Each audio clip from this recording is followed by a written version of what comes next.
ओशो, एक परिचय। ओशो का जीवन और उनकी शिक्षाएं आज भी लाखों लोगों को प्रेरित करती हैं।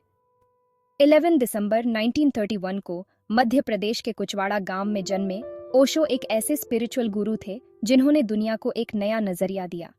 उनका असली नाम रजनीश चंद्र मोहन था। उनका बचपन ट्रेडिशन से परे था। बचपन से ही उन्होंने समाज के नियमों और परंपराओं को चुनौती दी। बचपन से ही उन्हें नेचर से प्यार था और वो जिंदगी के सीक्रेट्स जानना चाहते थे। प्रकृति के साथ उनका यह जुड़ाव उनके जीवन भर बना रहा। ओशो ने फिलॉसफी में मास्टर्स की डिग्री ली। उन्होंने जबलपुर विश्वविद्यालय से अपनी शिक्षा पूरी की, लेकिन ट्रेडिशनल पढ़ाई से ज्यादा वो ध्यान और खुद को जानने में इंटरेस्टेड थे। उन्होंने हमेशा आत्मखोज और ध्यान को प्राथमिकता दी। उन्होंने अलग अलग मेडिटेशन टेक्निक्स ट्राई की और अपनी समझ को और गहरा बनाया। ओशो ने ध्यान की कई नई विधियों का आविष्कार किया जो आज भी प्रचलित है। उनके अनुसार ध्यान आत्मा की गहराई में उतरने का मार्ग है। ओशो की शिक्षाएं धीरे धीरे पूरी दुनिया में फैल गईं। उनके अनुयायी हर कोने में मिलते हैं जो उनकी शिक्षाओं से प्रेरित होकर जीवन जीते हैं। आज भी ओशो के ध्यान केंद्र और आश्रम दुनिया भर में सक्रिय हैं, जहां लोग उनकी शिक्षाओं का अनुसरण करते हैं और आत्मखोज की यात्रा पर निकलते हैं। ध्यान, आत्मा से साक्षात्कार। ओशो के लिए ध्यान सिर्फ एक एक्टिविटी नहीं था, बल्कि खुद से कनेक्ट होने का रास्ता था। वो कहते थे कि ध्यान के थ्रू हम अपने अंदर छुपी हुई पावर को पहचान सकते हैं। उन्होंने ध्यान को आसान बनाया ताकि हर कोई इसे कर सके। उनके हिसाब से ध्यान हमें प्रेजेंट में जीना सिखाता है और पास्ट और फ्यूचर की चिंताओं से आजाद करता है।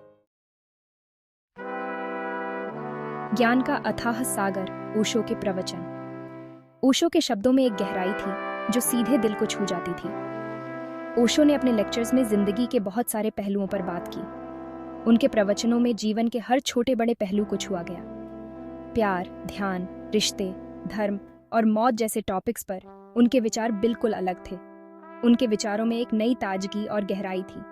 उनके लेक्चर्स हमें सोचने पर मजबूर करते हैं और जिंदगी को नए तरीके से देखने में हेल्प करते हैं। ओशो के प्रवचनों ने हमें जीवन के प्रति एक नया दृष्टिकोण दिया। ओशो ने किसी भी धर्म या बिलीफ को मानने पर जोर नहीं दिया, बल्कि लोगों को खुद को एक्सप्लोर करने के लिए इंस्पायर किया। उन्होंने हमें सिखाया कि सच्ची आध्यात्मिकता खुद की खोज में है, न कि किसी बाहरी नियमों में। ओशो के अनुयायी ध्यान में लीन होकर आंतरिक शांति की खोज करते थे। उनके प्रवचनों ने लोगों को आत्मज्ञान की ओर प्रेरित किया। ओशो के विचारों पर चर्चा करते हुए लोग उनके ज्ञान को और गहराई से समझने की कोशिश करते थे। उनके प्रवचनों ने एक नई सोच और समझ को जन्म दिया। जीवन के अंतिम अध्याय, प्रेम और करुणा। अपनी जिंदगी के आखिरी दिनों में भी ओशो ने लोगों के लिए अपना प्यार और करुणा बनाए रखी। उन्होंने हमें प्यार, ध्यान और अवेयरनेस का मैसेज दिया। उनका मानना था कि प्यार ही हर प्रॉब्लम का सॉल्यूशन है और यही हमें एक अच्छा इंसान बनाता है। ओशो दर्शन, एक झलक। ओशो का फिलॉसफी सिंपल था, खुद को जानो, खुद को एक्सेप्ट करो और जिंदगी को पूरी तरह जियो। वो कहते थे कि हम सब स्पेशल हैं और हमारे अंदर अनलिमिटेड पॉसिबिलिटीज हैं। हमें बस खुद को पहचानने की जरूरत है। ध्यान, प्यार और अवेयरनेस से हम अपनी पूरी ताकत हासिल कर सकते हैं और जिंदगी को मीनिंगफुल बना सकते हैं। आत्मा की खोज, जीवन का असली उद्देश्य। यह एक ऐसा सफर है जो हमें हमारे अस्तित्व के गहरे रहस्यों की ओर ले जाता है। ओशो के अनुसार खुद को जानना ही जिंदगी का असली पर्पस है। यह जानना कि हम कौन हैं, हमारे जीवन के हर पहलू को प्रभावित करता है। जब तक हम खुद को नहीं जानते, तब तक हम जिंदगी में सच्ची खुशी और संतुष्टि नहीं पा सकते। खुद को जानने का मतलब है अपने विचारों, भावनाओं और इच्छाओं को समझना।